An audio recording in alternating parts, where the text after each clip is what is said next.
مولانا صاحب آپ کہہ رہے تھے کہ ٹارگٹ کیا جے یو آئی کو، تو ہر جماعت کہہ رہی ہے. دیکھیں ہم گئے مختلف علاقوں میں، تو کے پی کے میں ہمیں لگا کہ ہم، اور یہ ہم نے سارا اسکرین پہ دکھایا، جہاں ہم جا رہے تھے ہم ڈی آئی خان نہیں گئے، ہم نوشہرہ گئے اور مردان گئے، پھر ملتان گئے، پھر سمندری وغیرہ. تو لگ رہا تھا کہ جیسے، اور میں نے آپ سے کہا جیسے لگ رہا تھا، کیونکہ اتنی سے اس میں تو آپ نہیں بتا سکتے، کہ جیسے پی ٹی آئی کی کوئی ویو ہے. آپ کو نہیں لگتا جو مشکلات کا آپ کہتے ہیں پی ڈی ایم کے حکومت میں ہوئی، تو اس کے رد عمل میں یا جو بھی کہ عمران خان جیل میں یہ وہ، تو لوگوں نے ایک ویو تھی، تو پی ٹی آئی کہتی ہے سب سے زیادتی ہمارے ساتھ ہوئی. میرے نظر میں پی ٹی آئی کا ویو تو بہت دور کی بات ہے، جھونکا بھی نہیں تھا. اچھا. اور ہم نے نہیں دیکھا الیکشن کمپین میں کوئی اس طرح کی ویو، کیونکہ ہم الیکشن کے میدان میں تو ہم تھے. ہم دیکھ رہے تھے کہ کمپیننگ میں جو ہم گاؤں گاؤں جا رہے ہیں، محلے محلے جا رہے ہیں، گلی گلی پی جا ٹی رہے آئی تو ہیں، نہیں تھی وہاں، تو وہاں تو کوئی ہمارے سامنے کمپین نہیں تھی ان انہوں نے کی. آن لائن کیا. اور آن لائن اگر کیا ہے تو پھر یہ آن لائن اگر انہوں نے کیا ہے تو یہ پنجاب میں کیوں نہیں کر سکے، یہ پھر سندھ میں کیوں نہیں کر سکے، پھر یہ بلوچستان میں کیوں نہیں کر سکے، یہاں کیوں کر سکے. پنجاب میں کافی سیٹس ہی ہیں.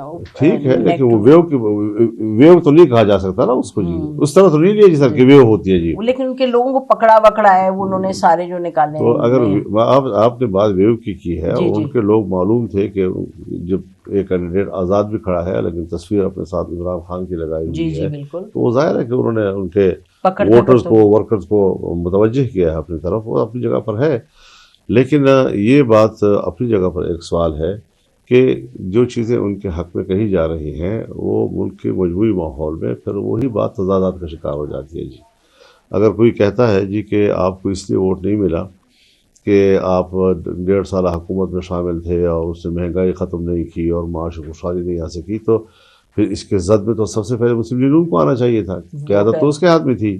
پھر دوسرے نمبر پر تو سندھ میں آنا چاہیے تھا، پھر پارٹی کے خلاف آنا چاہیے تھا. مسلم لیگ کو مولانا صاحب سیٹیں تو بہت کم ملی ہیں، اور وہ کہہ رہے ہیں کہ ان کو دی گئی ہیں سیٹیں. اور آپ کیا فرماتے ہیں؟ بہت سے لوگوں نے کہا ہے کہ مسلم لیگ ہاری ہے، اس کو سیٹیں دی گئی ہیں. نہیں، یہ تو اپنی جگہ پر ہے.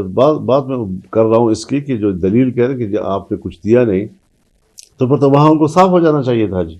اگر کے پی میں ہمیں صاف کیا گیا اور دلیل یہ ہو جاتی ہے. دوسری بات یہ ہے کہ اگر دھاندلی نہیں ہوئی تو پھر میں اسٹیبلشمنٹ سے ضرور یہ کہوں گا کہ پھر آپ کا جو 9 مئی کا جو بیانیہ ہے وہ تو دفن ہو گیا نا. پھر تو اس قسم کے اصولی تضاد میں جس طرح وہ پھنسی ہوئی ہے، کوئی جواب اسٹیبلشمنٹ. ظاہر ہے جی، بعض چیزیں ایسی ہوتی ہیں جی کہ اگر آپ اس کو ڈسکس کریں تو 1000 سوالات پیدا ہوتے ہیں اس سے.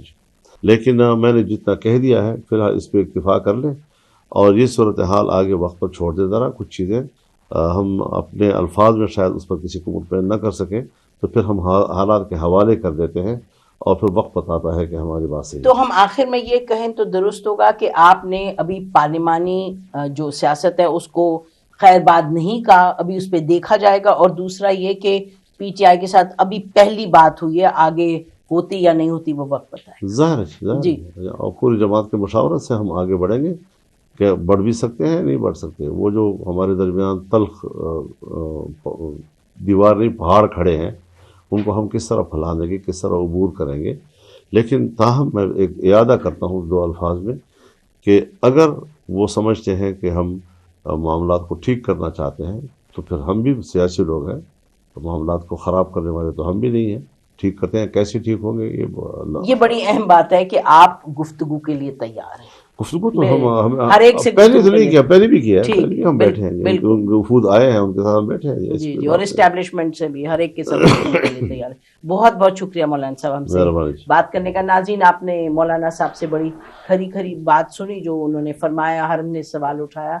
اب اجازت مانگتے ہیں آپ سے. خدا حافظ. پاکستان زندہ باد.